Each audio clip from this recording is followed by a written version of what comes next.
இந்த மாதிரி பல விஷயங்கள் இன்னும் பண்ணாமல் இருக்கு. ஒரு ஏற்றுமதி மேம்பாட்டு வாரியமே இன்னும் தமிழ்நாட்டில் இல்லை, மற்ற ஸ்டேட்ல இருக்கு. எக்ஸ்போர்ட் ப்ரொமோஷன் போர்ட் இது கண்டிப்பாக அமைக்கலாம். எக்ஸ்போர்ட்டர்ஸ்க்கு எந்த மாதிரி எக்ஸ்போர்ட் பண்ணலாம், என்ன ப்ராடக்ட் செலெக்ஷன், உங்களுக்கு மார்க்கெட், லாஜிஸ்டிக் அசிஸ்டன்ஸ், இந்த மாதிரி நிறைய கேள்விகள் இருக்கு. சார் 18ஆம் தேதி ஈரோட்டுக்கு வர்றதுக்கு இன்னும் பெர்மிஷன்ஸ் கன்ஃபார்ம் ஆகல, வர்றாங்க, என்ன பிளான்? கண்டிப்பாக நடக்கும். கண்டிப்பாக இருக்கும். அரசியல் கட்சியை அவ்வளோ லேசா இடப்படாதீங்க. அவங்களுக்கு தெரியும் எப்போ வரணும், எப்போ எந்த கட்சியோட சேர்ந்து.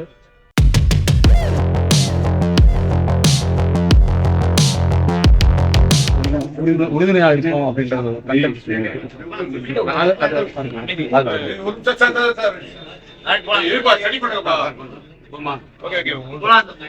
Tamil Nadu chamber of commerce and industry 102 வருட பாரம்பரியம் மிக்க ஒரு அமைப்பு. வருடம் அவங்களோட 9 ஆர்கனைசேஷன்ஸ் இருக்கு. அது ஒரு அமைப்பு தான் எக்ஸ்போர்ட் ப்ரொமோஷன் சென்டர். வருடம் அவங்க கடந்த 15 ஆண்டுகளாக ஒவ்வொரு வருடமும் 10 முதல் ஃபர்ஸ்ட் டைம் எக்ஸ்போர்ட்டர்ஸ் அவார்டு கொடுக்குறாங்க. அவங்க கொடுத்து எக்ஸ்போர்ட்டர்ஸ்க்கு ஊக்குவிக்கிறாங்க. நாட்டில் எக்ஸ்போர்ட்ஸ் எவ்வளவு முக்கியங்கிறது நம்ம எல்லாத்துக்குமே தெரியும். 1991-92 export balance of payment crisis அப்ப நம்மளோட அந்நிய செலாவணி சில வாரங்களுக்கு மட்டுமே இம்போர்ட் பண்ற அளவுக்கு தான் இருந்தது. அந்த அளவுக்கு குரூஷியலானது அந்நிய செலாவணி. அந்த அந்நிய செலாவணி ஈட்டுறதுக்கு எக்ஸ்போர்ட்டர்ஸ் ரொம்ப அவசியம். இந்த எக்ஸ்போர்ட்டர்ஸ் என்கரேஜ் பண்ற மாதிரி ஒரு ஈகோ சிஸ்டமாக இந்த Tamil Nadu chamber of commerce and industry இருக்கு. அவங்களுக்கு மனமார்ந்த பாராட்டுகளை தெரிவித்துக் கொள்கிறேன். ஒரு சிறு அமைப்பே இப்படி ஒரு எக்ஸ்போர்ட்டர்ஸை ஊக்குவிக்கிறாங்கன்னா, ஒரு அரசு நினைச்சா கண்டிப்பா இன்னும் பல மடங்கு பல ஆயிரக்கணக்கான எக்ஸ்போர்ட்டர்ஸை உருவாக்க முடியும், உருவாக்கி அந்நிய செலாவணி ஈட்ட முடியும். அது நாட்டுக்கு ஒரு பெரிய உறுதுணையா இருக்கும். அரசு தமிழக அரசாங்கம் போதிய அளவில் இந்த எக்ஸ்போர்ட்டர்ஸை ஊக்குவிக்கிறாங்கன்னா அது கண்டிப்பாக இல்லைன்னு தான் சொல்லணும். அது மட்டும் இல்லாம தென் தமிழகத்துல அந்த அளவுக்கு இண்டஸ்ட்ரீஸ்லாம் இது வரைக்கும் கண்டிப்பா இல்லை. சார், இப்ப நீங்க மேடையில பேசும்போது கூட நீங்க தாவேக ஆட்சிக்கு வந்தா கண்டிப்பா இவங்களுக்கெல்லாம் நான் அதுக்காக உறுதுணை அப்படின்னு எந்த அளவுக்கு நீங்க அப்படி இருப்பீங்க? கண்டிப்பாக அதுக்கான எங்களோட தேர்தல் அறிக்கையில இருக்கும். நீ குறிப்பிட்ட விஷயம் சொல்லணும்னா, மதுரை, திருநெல்வேலி, தூத்துக்குடி இண்டஸ்ட்ரியல் காரிடார்லாம் இன்னும் அமைக்கவே இல்லை. மதுரை ஏர்போர்ட் இன்னும் கஸ்டம்ஸ் ஏர்போர்ட்டாக அறிவிக்காம எக்ஸ்போர்ட்டர்ஸ்லாம் இங்க இருக்கிற எக்ஸ்போர்ட்டர்ஸ்லாம் ரொம்ப கஷ்டப்படுறாங்க. நியரஸ்ட் ஏர்போர்ட் தூத்துக்குடி இல்லைன்னா திருச்சி தான் போக வேண்டியதா இருக்கு. இந்த மாதிரி பல விஷயங்கள் இன்னும் பண்ணாம இருக்கு. ஒரு ஏற்றுமதி மேம்பாட்டு வாரியமே இன்னும் தமிழ்நாட்டில் இல்லை, மற்ற ஸ்டேட்ல இருக்கு. எக்ஸ்போர்ட் ப்ரொமோஷன் போர்ட் இது கண்டிப்பா அமைக்கலாம்.